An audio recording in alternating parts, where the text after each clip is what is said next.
Well, hey, welcome back. It's the following day.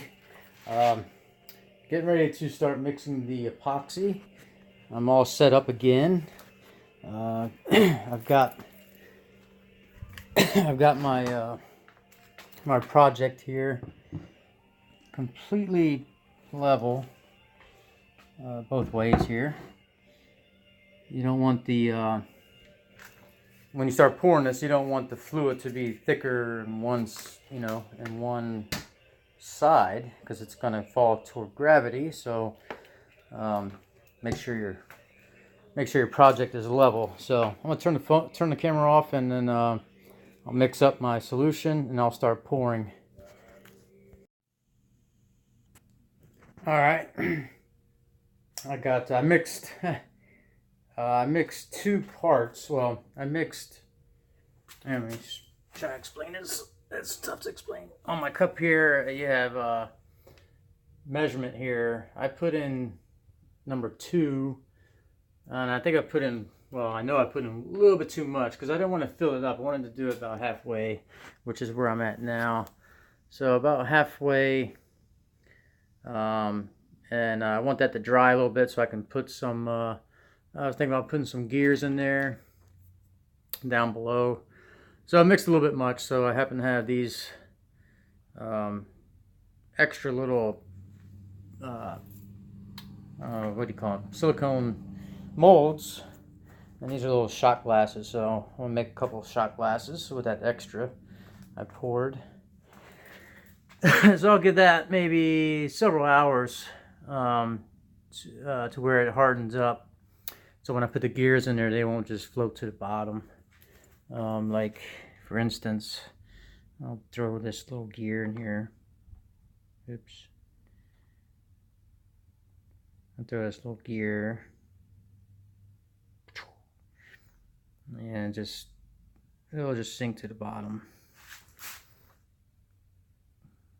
Yeah. So give that some time to stiffen up. So see you in a little bit. Oh, I almost forgot. When you're working with this kind of resin stuff, it's good to have some kind of blowtorch. This is a little overkill, but you want something to be able to kind of like like a smaller torch, something that not like a regular big lighter, but you need something to throw a flame. So that way, what you do with the flame is you run it over top of the resin.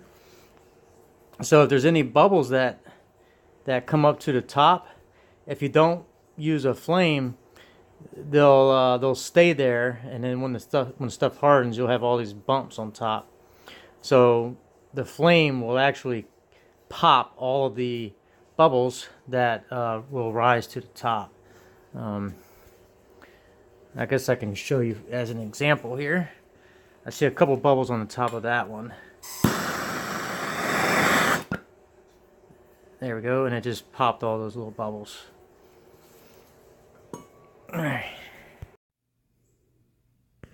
Alright, so it is now the next day, and let me just show you how this turned out.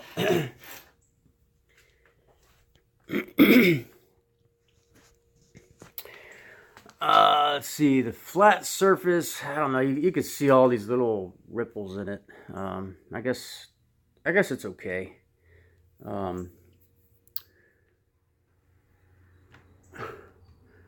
didn't know of a good way of getting that really smooth. I tried using a paint stir stick and tried to like squeegee it around to try to smooth it out, but this will work just fine. I think I'm pretty happy with it. At least it'll protect the paint surface.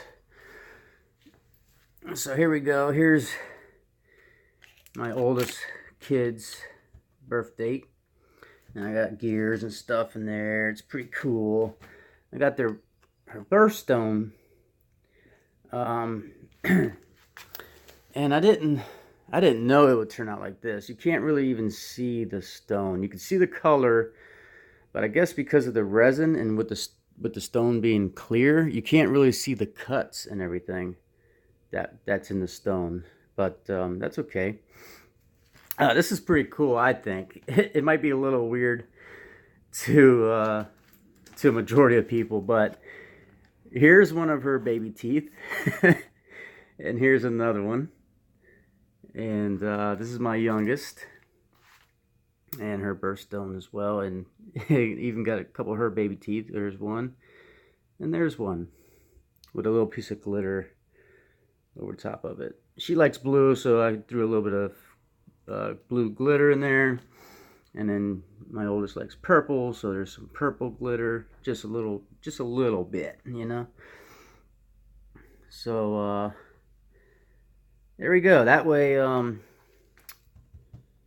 always have them in my thought, you know.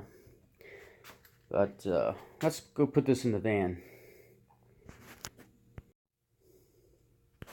I almost forgot, before I get it in the van, I had to turn it on its back and clean out all of the clay that was in there, that I stuffed in there. So as you see, what that clay did was I left a little void in there like that.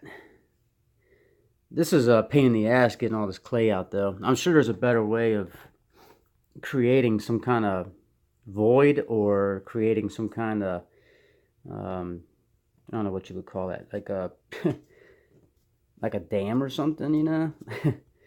But yep, so now I got this little crevice on both sides. I'm gonna have to clean this up more. Maybe get a small wire brush or something and just try to get all that out on the sides here. See how it's all stuck to the side.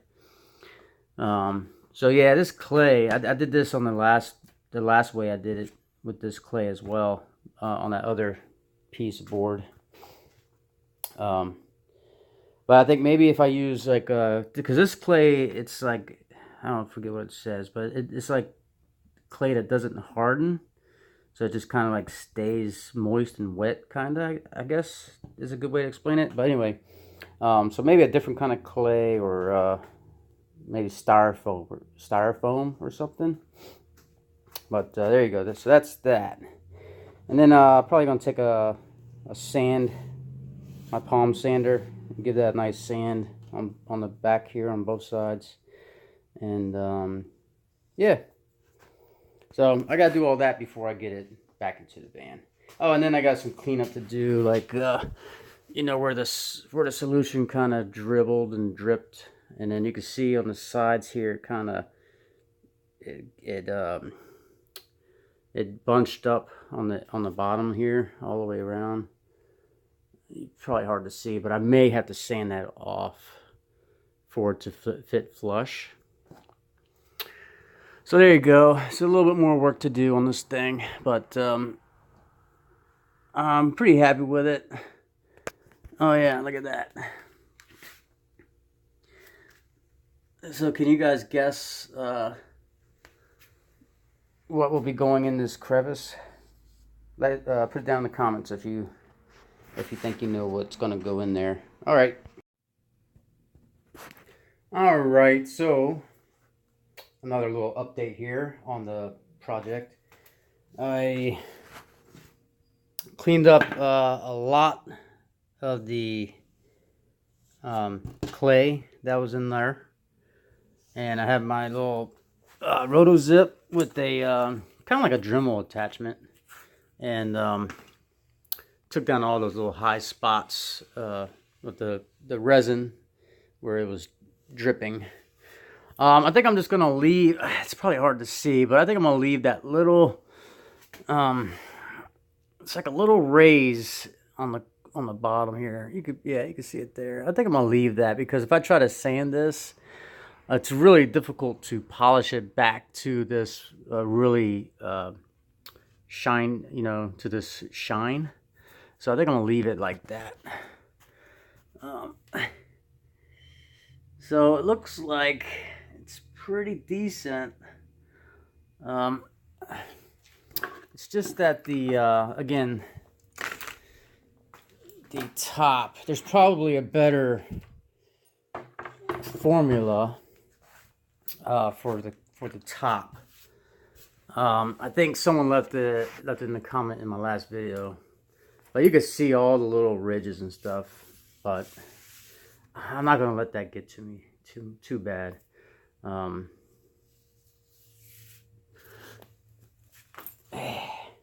Yeah.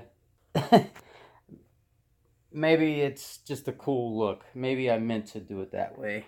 If anybody asks, that's the look I was going for, you know. Yeah, that's the look I was going for. But it's weird, man. This is completely like where the pockets are. They're completely flat. I notice a little bump where the two stones are. That's okay. Yeah. So I guess let me put this in the van real quick. I'll just set it in place, and then maybe that way you can get an idea of what it is. But I can't mount it yet. There's something else I need to do to it. So let me do that real quick. Oh, sorry. I didn't see the counter.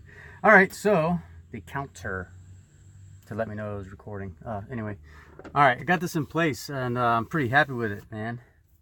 I also didn't video what else I was doing the other day when I started working on this top piece, but I did paint the fronts of the other two drawers. Check it out. Don't worry about the mess that's on the floor. It's not a real big mess, but look at that. Yes, it's coming together. I'm gonna have to take this one out, or maybe repaint it in here in place. This one and this one, I top coated it with a Alto clear. It's for like your automotive paint. So it's got a real nice crisp shine to it, which also should resist you know, dirt and fingers, and you know, from your hands and stuff, and maybe a couple of scrapes. So I'm hoping that protects it pretty decent. But you can see the color's off a little bit, and you can see all the dirt and stuff from grabbing right here. Maybe I'll put a handle in here too, because I normally grab right here. So maybe I'll figure something out on that. But anyway, look at that. This is awesome. I'm glad I finally am trying to get this done. It's been a long time. It's been a long time in my head wanting to do this. And I'm glad that it's finally coming to reality, so that I can show you guys what has been in my head for the past, I don't know, year or so. So there's more to come. So if let me know what you think. But I really like the my idea of having my kids' birth dates.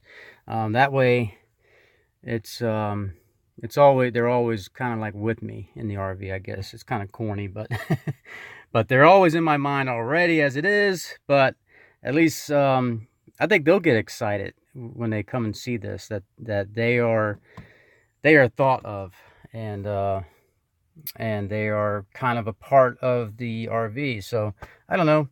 It sounds maybe a little corny, but I like the whole idea. Which another reason is I probably will never end up selling this RV. Just a couple weeks ago, I had someone offer me, or he asked me if I would ever sell it. I was like, nope. And he's like, well, how much would you sell it for? I was like, I don't know, dude. But anyway, this RV would probably never be sold. So there we go. I'm liking the way that's looking. It's coming together. Got some more painting to do. Maybe I'll paint this today, and that back piece that needs to be painted too. Actually, no, never mind.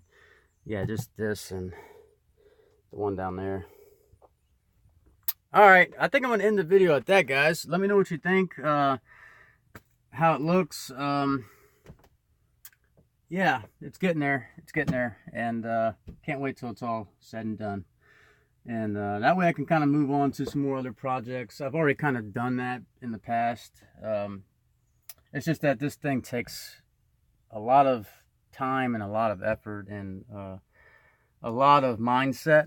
You know, if my mind's not into it, I'm not gonna do it because I'll screw it up or something. So I really have to be focused on, at least on this project. I really need to be kind of focused on that one thing. All right, that's enough rambling on. Thanks for watching. I appreciate you guys, and your life your way, and also I wish you enough. Okay? All right, guys. See ya.